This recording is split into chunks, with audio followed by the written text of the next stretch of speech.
Thank you. All right. Now, we're going to begin by, once again, welcome everyone aboard. This is going to be a great evening of fun and getting to learn a little bit. I am the executive director of an organization called Wild Alabama. And what we do is, well, our mission statement is to inspire people to enjoy, value, and protect the natural places in Alabama.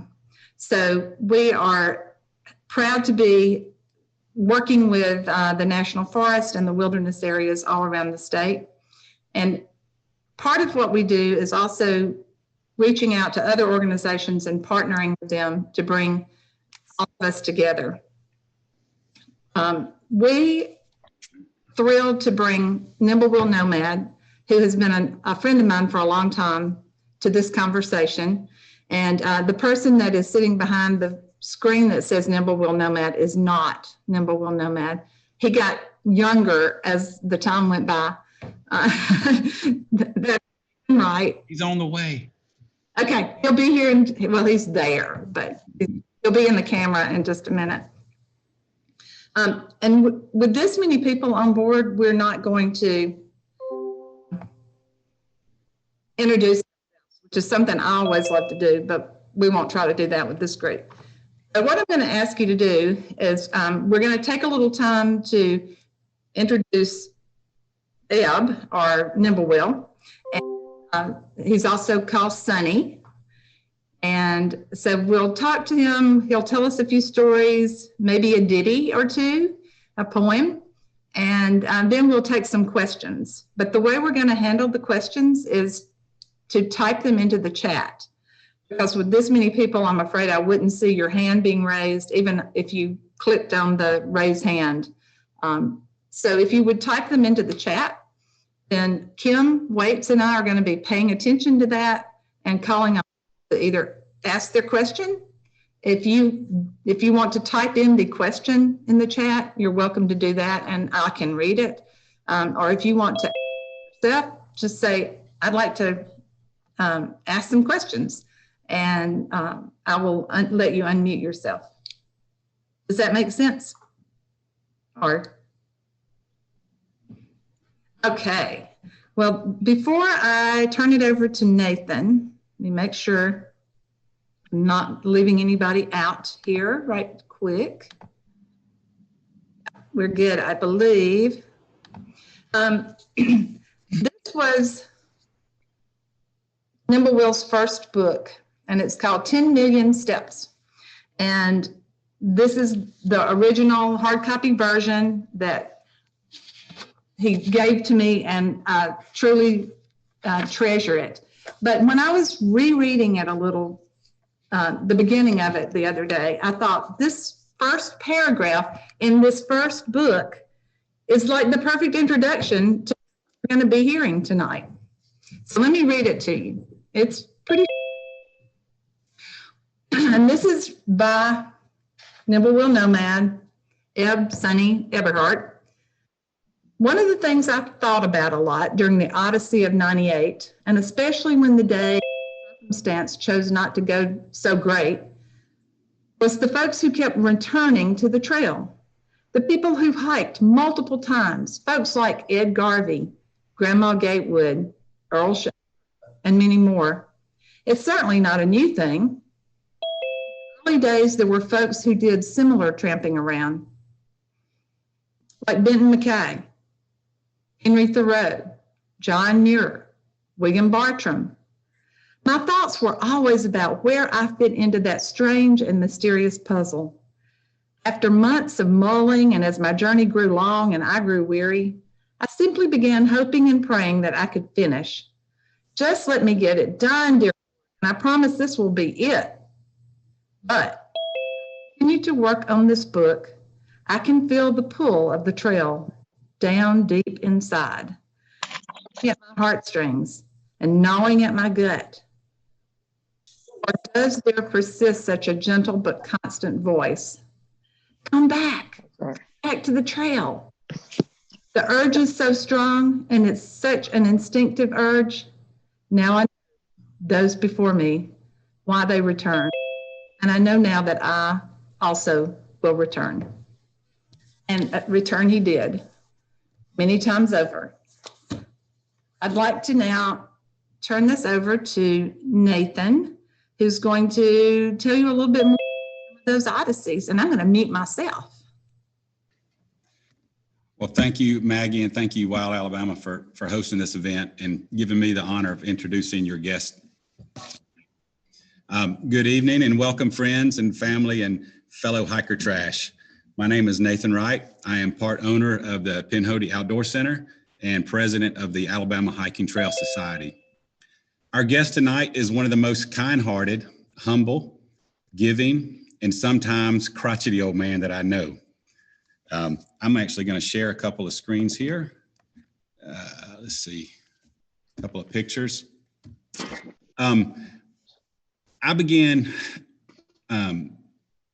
long distance hiking in the early 2000s, and I happened upon this man on the internet. I studied his pack, I studied his gear, his technique, and I followed him as he trekked across the country. 15 years later, I find myself at Flag Mountain in Weguffka, Alabama, shaking hands with my online teacher from many years ago. Since then, and over the past few years, we have become great friends. He may not realize this, but he has become more than a teacher to me. He's become a mentor. I have had the opportunity to hike many miles with him and chit-chat by the fireplace in the Ranger's cabin at Flag Mountain. And during these times, we discuss trail and have some small talk, but we also have shared deeper questions and talked through problems. And I always learn something from him after every conversation. But his resume, post-optometry career, is that of a hiker. He started long distance hiking at age 59 and has racked up miles that usually take a lifetime to achieve. And he has compiled a list of trails that put him in the elite status where only one other person on this earth is in his company. I've been showing you a few tracks of his 20 plus odysseys over the past 20 plus years, where he has compiled about 50,000 miles. Let that sink in.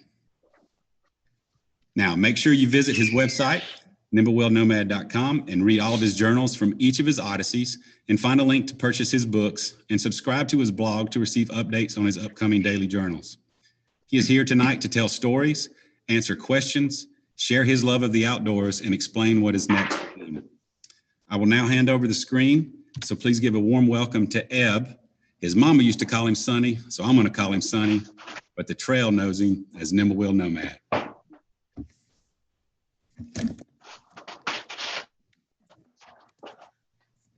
Oh my goodness, Nathan. Sonny. Slobbery old man here. So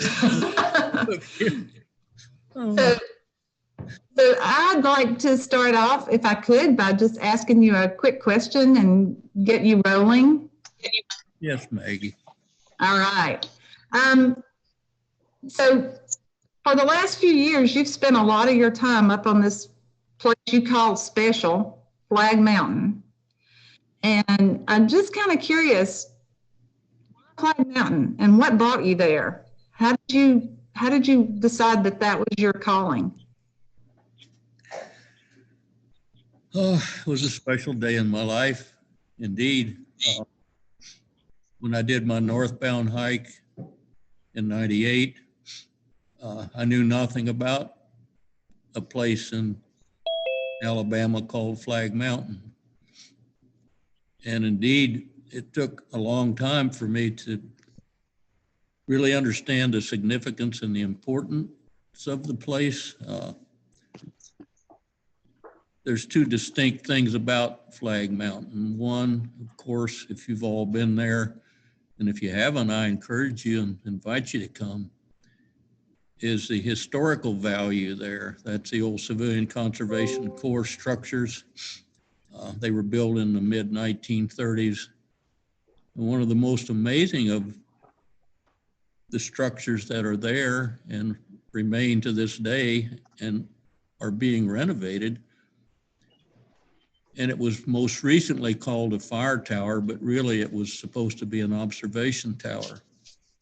One of the most beautiful remaining examples of the old Civilian Conservation Corps rock work or stone work. And those of you who have been to places and have looked upon some of the work that the Civilian Conservation Corps boys, they call them, did, and I had, you will appreciate the beauty of the structure that's on Flag Mountain. That's an observation tower. So it has a historic value, but there's another incredibly more important aspect of Flag Mountain. And when I found that out on my southbound hike, I decided that my hike would not be complete unless indeed I traveled to and climbed to the summit of Flag Mountain. On December the 14th, in the year 2000,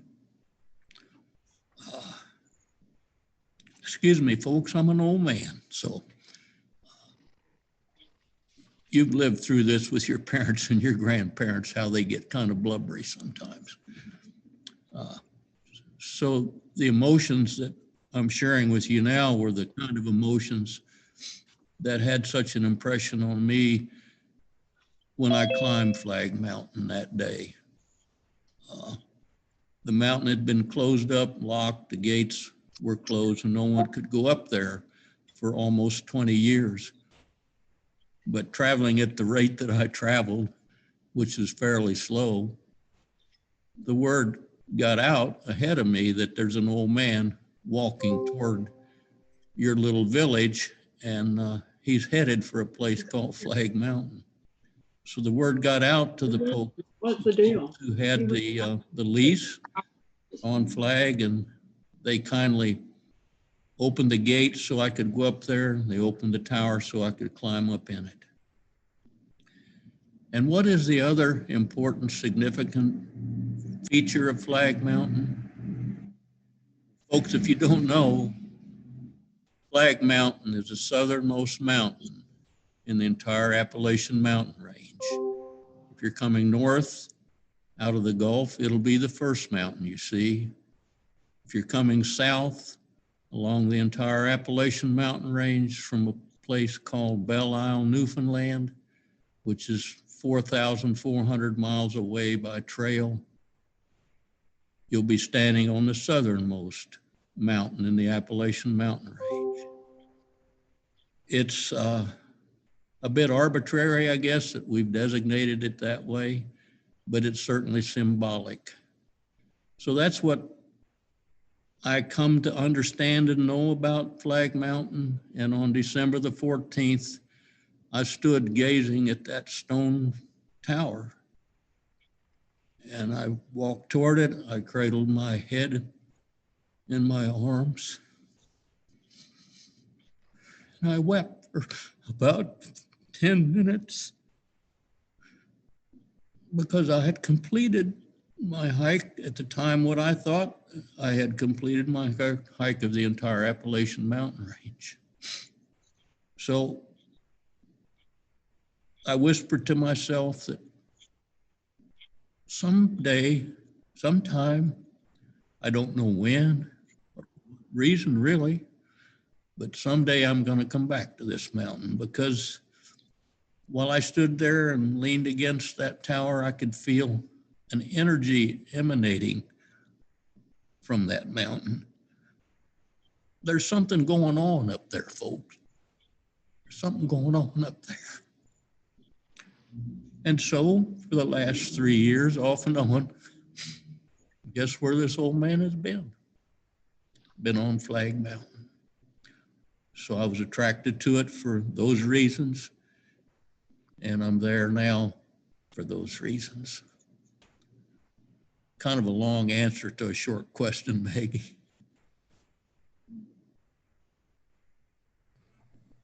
It was a beautiful answer. Thank you.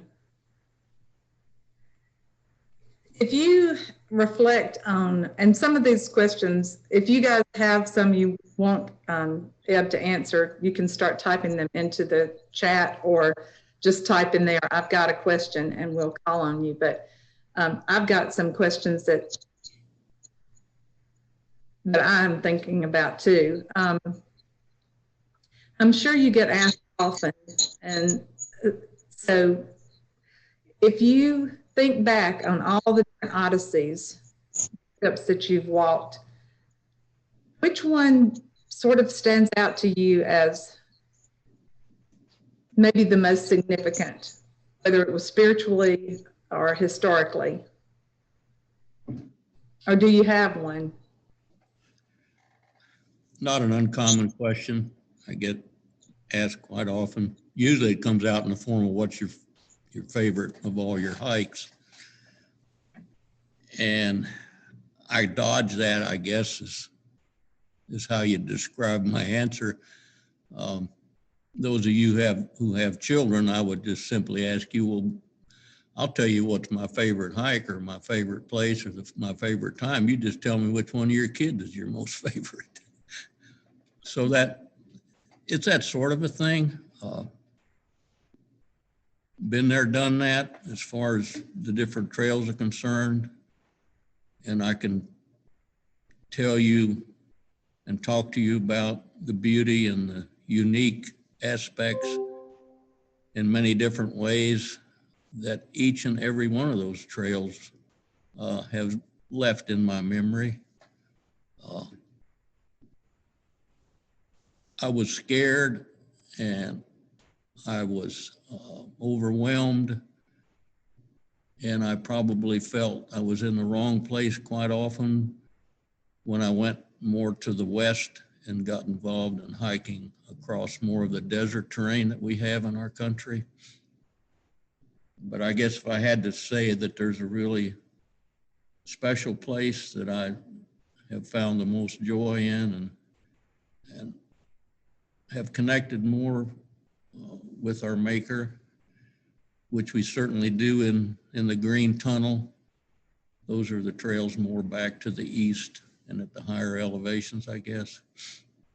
But there's something about the desert that I just have come to love. When I hiked the Arizona Trail, I started at the Mexican border, and as I headed north, it happened to be the time of year that the desert was just coming to life, and I didn't realize that. We all know that everything in the desert's got thorns on it, because if we've been there, we experienced that. But the plants in the desert, every one of them have a bloom. They have flowers, and that just impressed the dickens out of me. I like the pale, dusty shades of the colors. Not that I don't like the bright reds and the greens and the blues and the yellows. I like those, but the desert has those the dusty pastel colors, and I just fell in love with that. So I guess my favorite place, my favorite hikes, where I connect more with my Maker, where you can see for horizon to horizon in every direction. And there you are. It's you and the land and the good Lord that put it there and put you there. And I reflect on it more, I guess, because of that. The Appalachian Trail, the other trails in the east, have a way of kind of summing you into their midst, kind of like a bosom that you would find yourself wrapped in. The desert's different than that. It's open and it's expansive.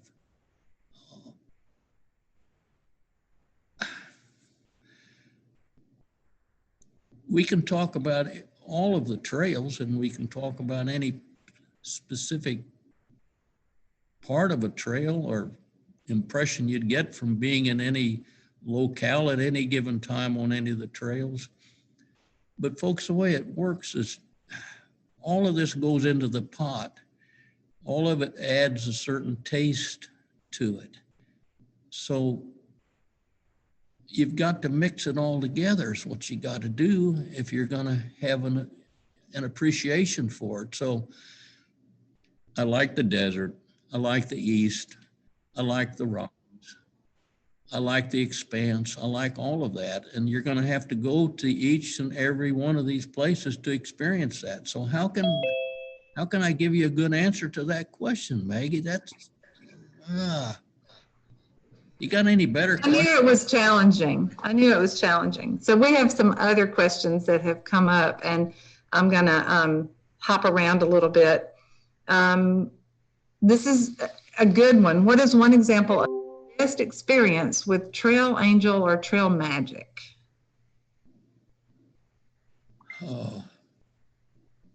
Come at me with that again. What is the best experience the first thing that comes to your mind anyway, when you think about Trail Magic or Trail Angels? Don't we always hear, and isn't the news always packed with all the negative, all the nasty, all the terrible, all the unforgivable kind of things that people can do to other people? That's the news. When I've met and I'm in company with people, and I've found this more now as I've aged, there's good in all of us. Some of us maybe have a little bit more than others might have, but there's good in all of us. And when you put a backpack on, Maggie, something happens. I'm not sure what it is. If any of you out there think you've got the answer to that, I'd certainly like to know what it is. But when you put a backpack on and you meet other people and you're in their presence, that interaction is different than it is if you don't have a backpack on.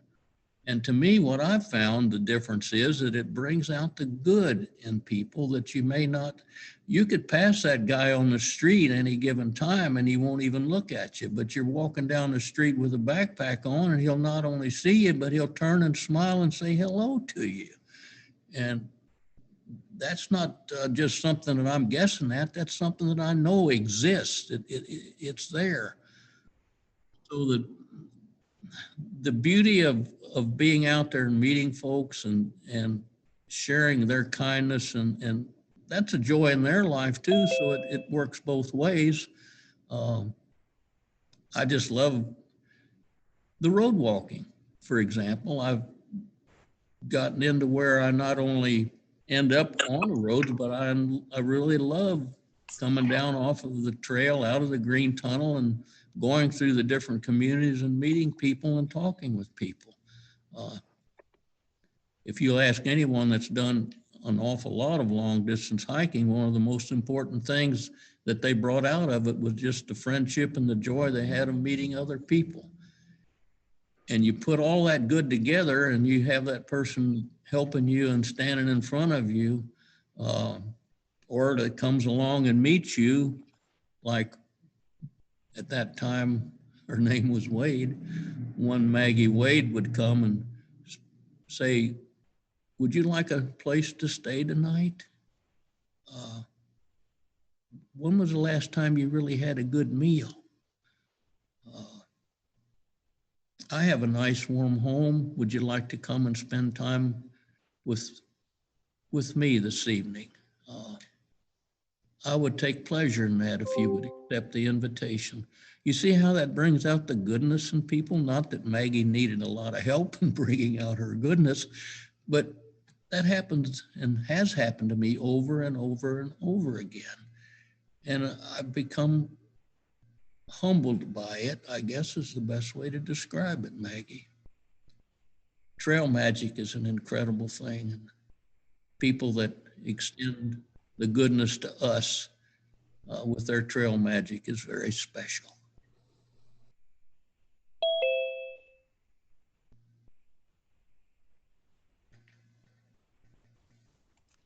Maggie, you're muted. Thank you. I said Sharon O'Hara has a question, and so if you would unmute yourself and ask your question, that'd be great.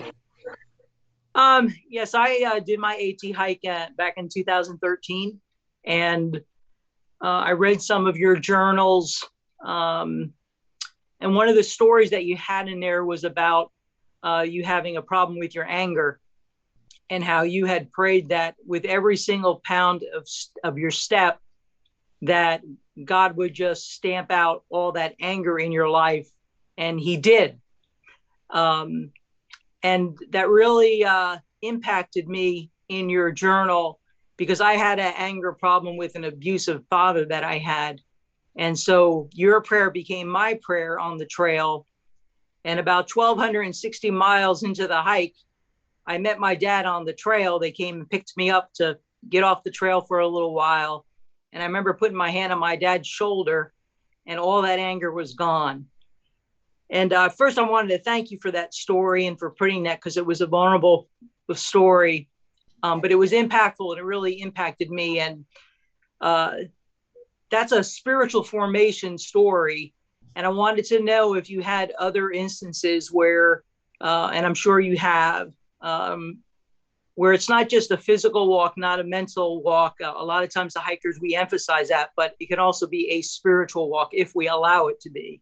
And so I wanted to know how your spiritual formation has been since you started to hike, even up until now, how that has progressed. Thanks for your time.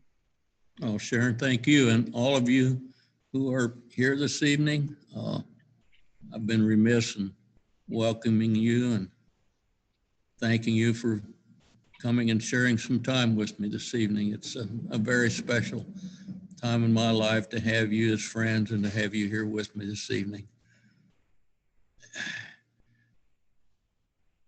If you're going to take a walk and you're going to spend some time on the trail and you're going to be out there for quite a while,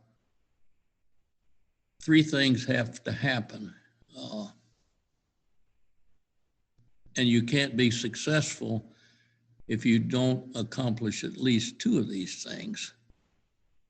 There are three separate planes in which, when I say planes, I'm talking about, we would think of a surface, but there's three distinct planes on which we go through our life. And that's brought to an incredible intensity, if that's the right word to use.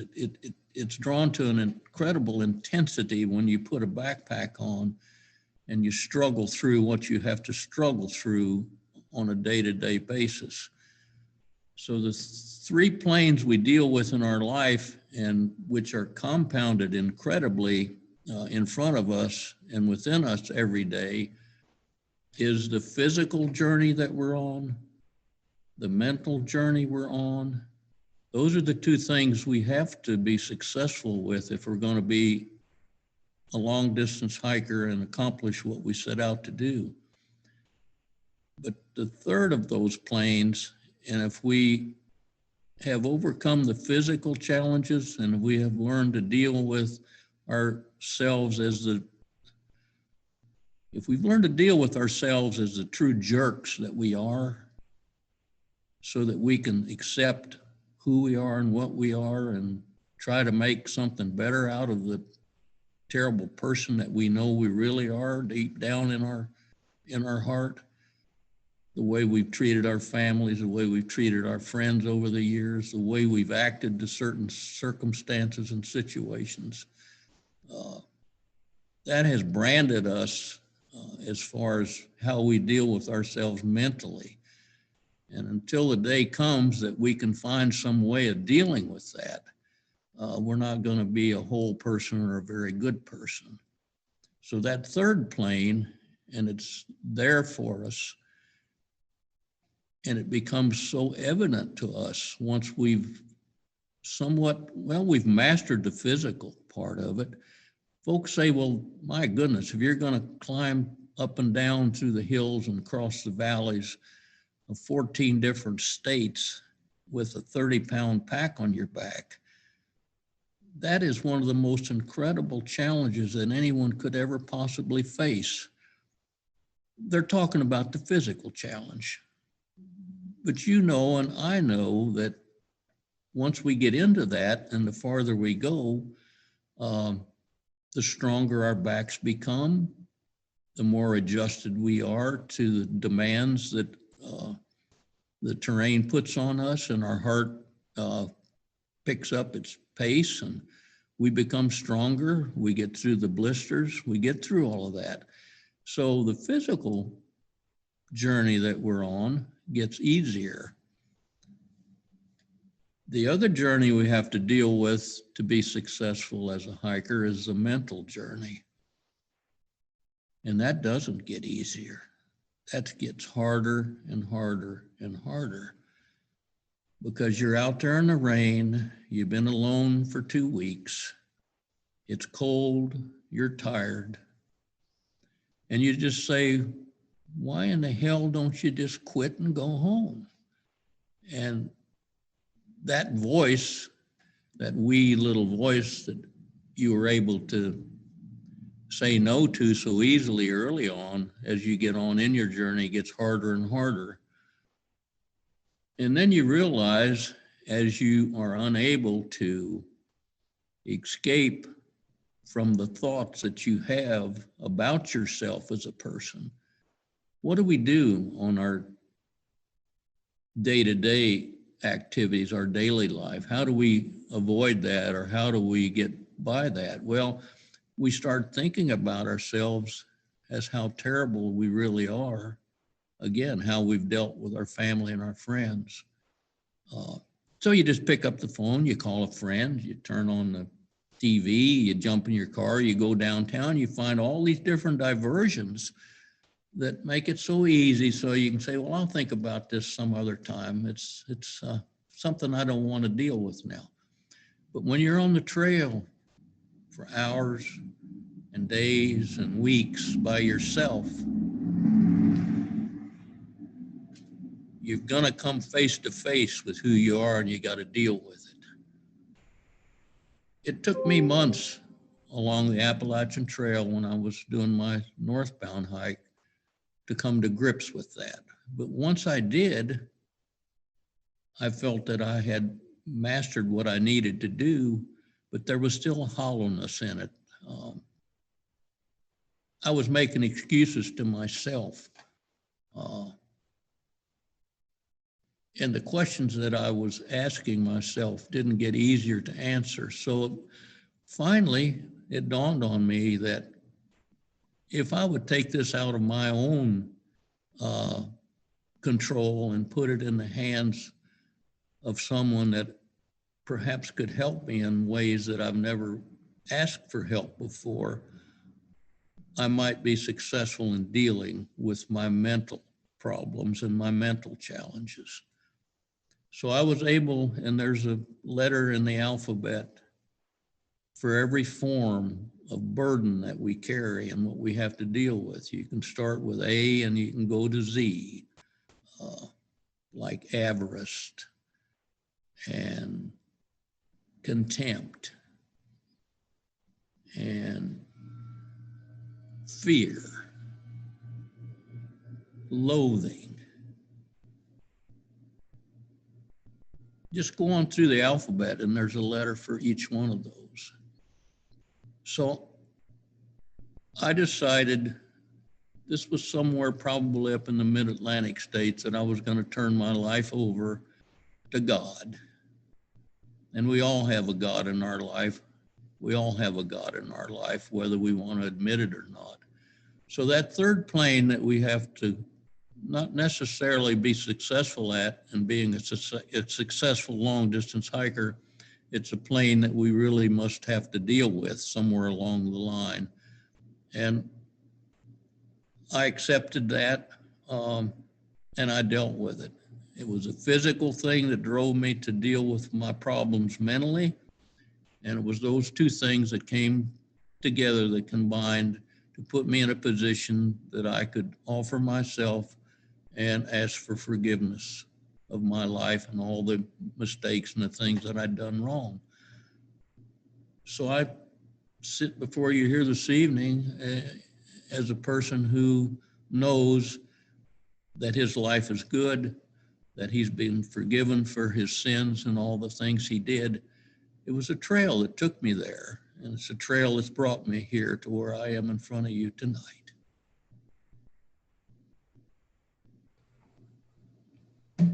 Thank you, Eb. This next question is more of a technical question, and I know you'll enjoy answering it. It's, when you first started long distance hiking, how much did your pack weigh? And how has that changed over time? Same problem everybody else goes through. And my friends ask me, you're carrying a pretty lightweight pack. Here, go through my pack and look at all my stuff and tell me what I don't need. Doesn't work that way. This is a process that each one of us has to go through. And I started just like you did, Sharon, and everyone else has.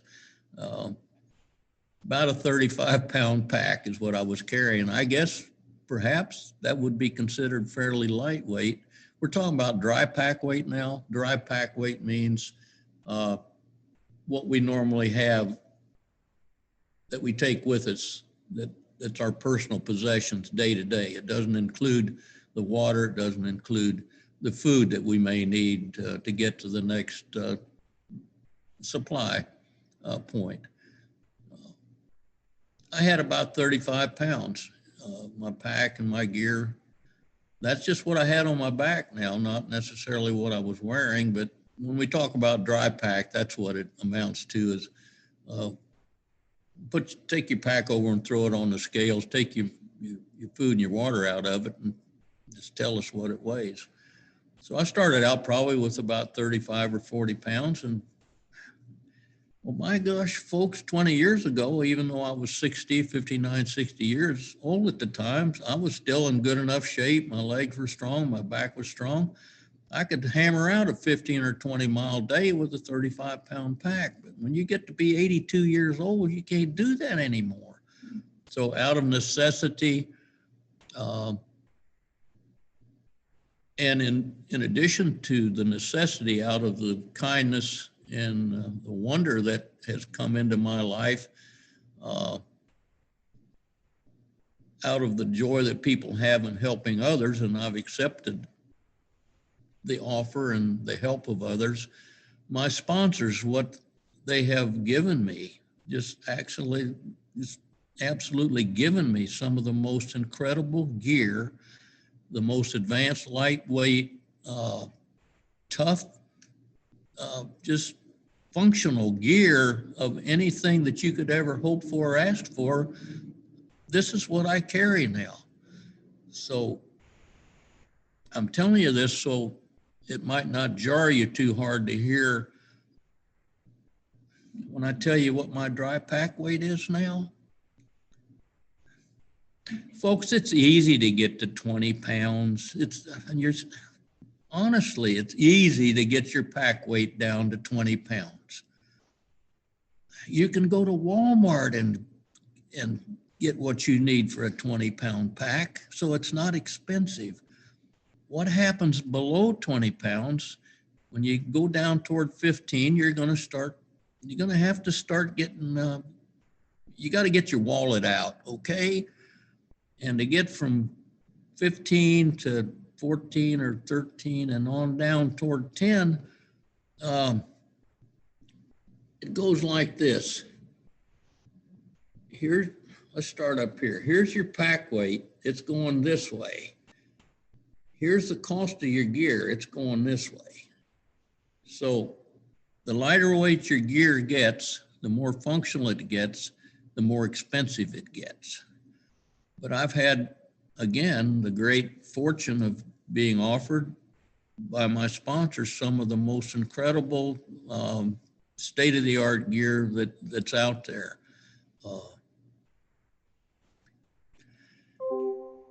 My dry pack weight for this hike, folks, 3-season dry pack weight, 3-season tight, 3-season. That would be fall. That would be spring in the south, except for right now. The weather we're having in the south is not what we normally have, but it would be spring in the south, your central Atlantic states in the summer, and then early fall in the north. I'm good down to 30 degrees or less. I can be comfortable in the rain and the cold at around 30 degrees. And that's what you'd expect to deal with. And that's what I'm going to be dealing with in the next month as I begin my northbound hike here in Alabama and on into Georgia. I shouldn't have to deal with temperatures much lower than around 30 degrees. So my dry pack weight is good, tight 3-season gear. You're not going to have to come out and drag my butt out of the woods because I'm freezing to death, okay? I'm belaboring this, I know I am, but my dry pack weight this year is going to be less than 6 pounds. Less than 6 pounds. I think by the time I get up into Pennsylvania, it'll be closer to 5. I've got a sponsor, and I hesitate mentioning one of them because then I should talk about all of them, but these dear people have given me some gear that's just incredible. Z-Packs, dear friends, they're giving me a wind jacket. It's got a zipper, it's got a hood, it's DWR, like that's not water repellent, but water repellent. It's not waterproof, but it's water repellent. It's tough. It's a tough little jacket, folks. You're not going to believe me when I tell you this thing weighs 2 ounces. It's a wind jacket with a hood that zips closed that weighs 2 ounces.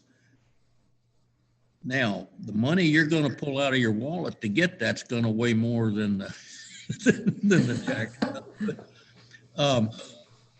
So I've gone over the years. I've started with a 35 or 40 pound pack, just like everyone else. And I'm down now where I'm very comfortable, and the freedom that comes with hiking day to day without the burden on your legs and your feet and your back of all that additional weight of things that we think we need. We need these things. If you can get your needs and your wants more in sync, one with the other, you'll realize that a lot of the junk you're carrying and a lot of the stuff that you think you need are just things you want, really not things you need. So if you can get your wants and your needs pretty much where they're in agreement one with the other, 15 pounds is simple, 10 pounds is tough.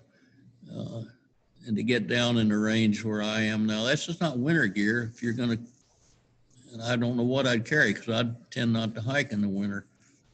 But if you're going to get down in the range of gear that I carry, 6 pounds or less, your needs and your wants are going to be the same, and you're going to have to be prepared to pay a pretty good amount of money for it. And the next question sort of, I think, is tied to that one because it's, do you have a team that sends you and helps you get your goods and helps you along the way? Do you have a team, a support team that supports you along the way with your drop? I have had quite a bit of help the last number of odysseys. A lot of dear friends that have come to help me and are there to help me. And on this hike especially, I guess I would have to say I've got a manager for this hike who introduced me this evening. He and his wife, Kim and Nathan Wright, have just become dear friends. And they are coordinating a list of folks who would like to come, and I invite you all, if you'd like to come and hike some with me on my journey. I'm hiking this year from Flag Mountain here in Alabama to Mount Katahdin in Maine. My itinerary will be posted on my website, Nimblewill in the next week or so. And then when I get going, my journal entries will be posted so you can follow me any given day. You can kind of get an idea from my itinerary where I'm going to be. And then each day you can follow me on my journal entries. And there'll be folks coming to meet me and spend time with me, hike with me, pick me up, take me to town, so I can get a good meal, stay nourished, and keep my body clean, and have some companionship and some friendship and spend some time. Folks will be coming, and please come and be with me, and just come to the road crossing and hand me a Gatorade, if nothing else.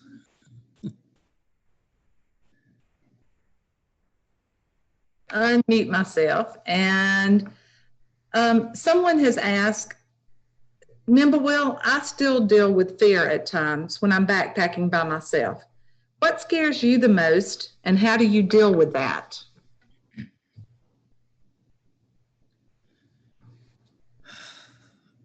Folks, I'm not afraid to be on the trail. I've never considered that I was in an alien place anywhere. And my goodness, if you come down off of the high plains and into the Central Valley of California, and you walk from stoplight to stoplight for 75 miles, and then that don't scare you, there's not a hell of a lot that can scare any of us. I think the safest place you could possibly be in the world, the safest place you can be is with nature. You can be out and probably alone. There's nothing to be fearful of anything under those circumstances. And the question everyone asks, aren't you afraid of the snakes and the bears? Well, sure, I'm afraid of the snakes and the bears like everybody else is. But you're probably going to see more snakes in your backyard, or you got just as good a chance of seeing one there as you're going to see on the trail. And the bears, I'll tell you what, if you want to see the whole bear, you're going to have to go to the zoo, because if you see a bear in the woods, all you're going to see is his butt, because he's going that way, okay? So as far as my fears, it's not something that I think about or dwell on at all, really, Maggie. I just don't.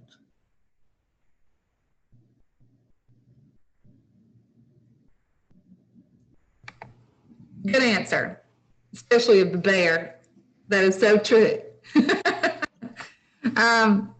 Okay, let's see. How do you think hiking has affected your longevity and overall health? Oh, that's a great question. And I'm here sitting before you tonight because I put a backpack on 20 years ago, and I started exerting myself. I found that what I needed to nourish me was usually good food. I found that my heart was working better. All of my muscles and my skeletal structure was working better. So yes, I'm testimony to longevity simply because of the lifestyle that I live. I've outlived everyone in my family age-wise. My father, my mother, my grandparents on both sides. And I have the heredity. Hereditarily, I'm inclined to have a lot of problems physically that if you do 10 things, you're not going to have that problem. But there's always 2 or 3 things that you just can't do that are going to catch up with you sooner or later. And I'm dealing with that like all the rest of you are, but the 8 or 9 things that you can do out of the 10 things that are going to get you, that if you'll just go ahead and do those, are going to help you in your longevity. Indeed, and it's a blessing too to have the health and the stamina that I have at my age. But you know what the secret is? If you want to boil it down to one word, you know, all your friends that worked for 40 years and then they retired. And so that lifestyle that they thought they didn't want anymore and wanted to get rid of, and they just go home and they sit in a chair and watch TV and gain 60 pounds. And 2 months later, you're going to their funeral. What we lose as we grow older, and if you think back when you were a child, how exciting life was and how wonderful the days were, and summer times, the last day of school, and you look toward that whole 3 months you were off for the summer with such joy and elation and excitement in your life. As we age, that just gets dulled and it's beat out of us and it just goes away. If we can just do this one thing, in our life, everything else will kind of line up and work properly for us. And the one thing we need to do is we need to maintain passion. We have to be passionate about something. It doesn't have to necessarily be our whole life that we're passionate about, but that would be neat if it was. I guess you'd have to guess long and hard to think what my passion might be. I wouldn't be sitting here talking to you tonight if you weren't interested in finding out about some of the things that have to do with long distance hiking. I'm hiker trash, folks. That's that's it. And I'm alive now, and I'm excited to live. I'm having joy in my life, and I am passionate about the things that I do. So if you can just work on, it doesn't have to be anything really great, but start with something that you can be passionate about. Even if it's just quitting smoking, for goodness sakes, or maybe a negative you can get around or over somehow or other. But that's a secret. That, to me, that's what brought me here and kept me here, and that's why I'm here in front of you tonight. I'm passionate about living. I'm passionate about being with my friends. I'm passionate about getting up in the morning. I'm passionate about talking to you tonight. Can you tell there's a little passion in this old guy? Yeah. True that. And there are a few other questions. I don't want to keep you longer than we agreed because we said from 6 to 7. Do you have a ditty that you might want to read or quote for us? Do you want to share anything like that? Like, I happen to have this little book, another little book.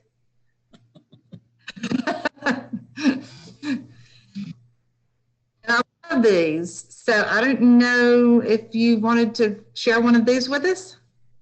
How much time do you think we got? Well, if people want to drop off, they can. A couple more minutes, I guess. Yeah. I did a transcontinental hike in the year 2002. I started at Cape Hatteras and went up that little spit of land toward Kitty Hawk. And the very first day I was out there, I got very close to being knocked off the road, struck 2 different times. And I realized right then and there, I was on my way to California. And the very first day, it didn't look like I was going to make it past just the first day. So as I've mentioned to you here already, I've placed my life in the hands of someone who has better control of what's going on than I do. So I just pleaded with the Lord. I said, Lord, I can't do this by myself. You're going to have to help me. Could you put an angel on each of my shoulders and guide me? Every day now, if I have a backpack on, and usually every day anyway, there's a prayer that I say, and I guess you could say that's a poem. It was fairly narrow to start with, but I've broadened it out now, so it really applies more to life. It started out with, Lord, set me a path by the side of the road.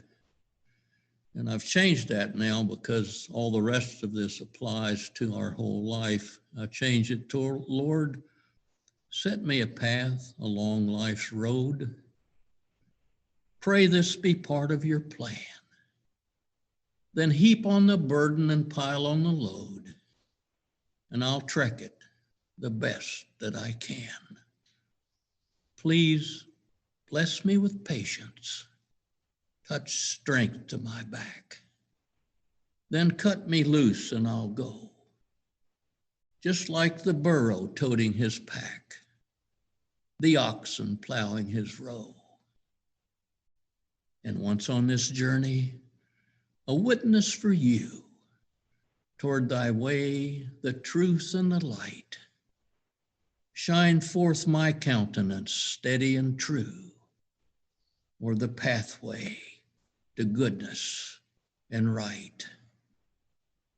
And lest I should falter, and lest I should fail, let all who know that I tried, for I am a bungler, feeble and frail, when you, dear Lord, I've denied.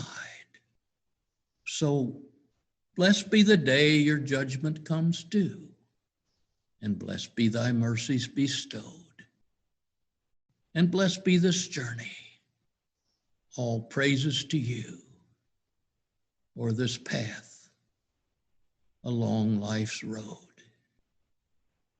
And you know what? There was an angel on each of my shoulders for every day after that. I had wide, safe passage all the way to the Pacific Ocean. Amen. Amen. I know there are some other people with questions, and what I would suggest is, for the sake of time, we put Nimblewill's website address in here. Is there a way for them to access information, ask you questions through that website? I'm sorry, I can speak up. No, you're fine.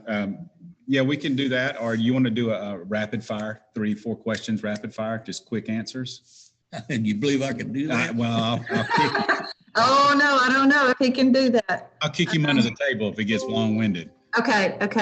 A couple more questions have come up about equipment. What stove and cooking gear is minimal requirement for you? None. Is that short enough? That's the shortest answer I've ever heard you say. I love it. Wants and needs. You do not need warm food on the trail. It's something you want. You don't need it. What about your tent? Is it a tent, a bivy sack, a hammock? Again, Z-Packs is providing one of their very lightweight one-person tent. I'm going to shave about another 6 ounces off of my pack weight by going to, and if you'll go to their site and look at the tents they offer, it's going to be about 13 ounces, I think. 14 ounces is what it weighs. And it's a full tent. It's not a bivy. All right. Almost last question is, do you have advice for female solo hikers? Leave your dog at home. Really. You're safer on the trail than you are anywhere else. You're safer on the trail than you are downtown. You're safer on the trail than you are at your neighbor's house. You're safer on the trail than you are in your own home. So if you want to have your dog, take your dog, that's fine. But if you think you need your dog for protection, you're misguided. You're safe on the trail by yourself. What kind of boots, what kind of footwear do you wear?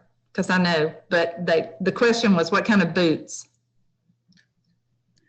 If you can get your pack weight below 20 pounds, you do not need boots. Rapid fire. Oboes gives me their shoes. That's short enough. That is awesome. OBOZ from Bozeman, Montana. Wonderful, wonderful. They're not boots, they're cross-trainer shoes. So, Kim, if you'll type OBOZ in there for people who are trying to get all this down. It's coming, this is being recorded, and I will send it out to everyone who registered. So if you guys, want to share it or you want to watch it again, you can do that. It'll probably be a day or two before I get that done, but just so you know, it will be there. Bill Deutsch, do you want to unmute yourself? Bill is on the Wild Alabama board, and he had a question that will be our last question, and then I'm going to say some thank yous.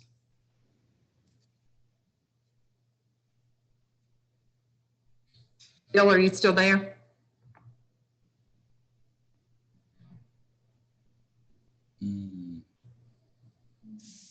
Well, maybe. Either that or he's not unmuted. Maybe I'm looking for him. Maybe he's not unmuted. Or maybe he had to drop off. Never mind. He was asking about, for you to think about advice for what our organization, Wild Alabama, should be looking at and working on. You don't have to answer that right now. Just, I'll talk to you later because I want to pick your brain where you feel like we need to be. We're doing strategic planning now. So, okay. Somebody says, I'd love to listen to your prayer poem over and over again. And maybe could we make a special clip of that? So, yeah, there is potential to turn this into we could do like the Nimblewill Nomad, follow you along the trail. And then that might mean I have to follow you and interview you everywhere we go. That would just be terrible. So anyway, I want to say a couple of things. First, of course, to you, Eb, for your time and the passion that you show all of us and that you don't hesitate to show. I think what a caring, wonderful person you are, and that you are willing to share your love and your passion with so many people. And as you walk and as you talk, you are a living legend, but you're also showing us the way that we could be. And I appreciate that in you. I want to say thank you to Nathan and Kim for going to pick you up and offering a place for you to do this interview and share you with us. Because Nathan has told me several times you're family, and I understand that. I think you're family to me as well, and Mark and I love you dearly.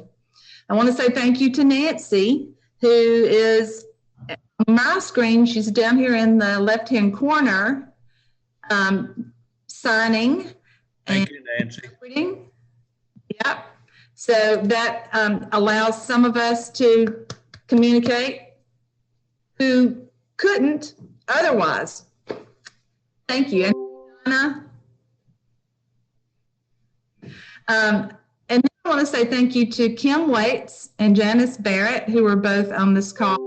And Kim has been very helpful with me keeping up with the chats and people coming and going, and I appreciate that. That was wonderful. And Janice and Kim are both staff members of Wild Alabama, so appreciate them on so many levels. And Nathan, did you have something to say? Nope, You're all good? Good. Eb, you want to have the last word? Thank you all. I've enjoyed it very much. I'll see you soon, I hope, down there. Bye, y'all. Bye. Thank you. Namaste. Thank you. Thanks, everybody.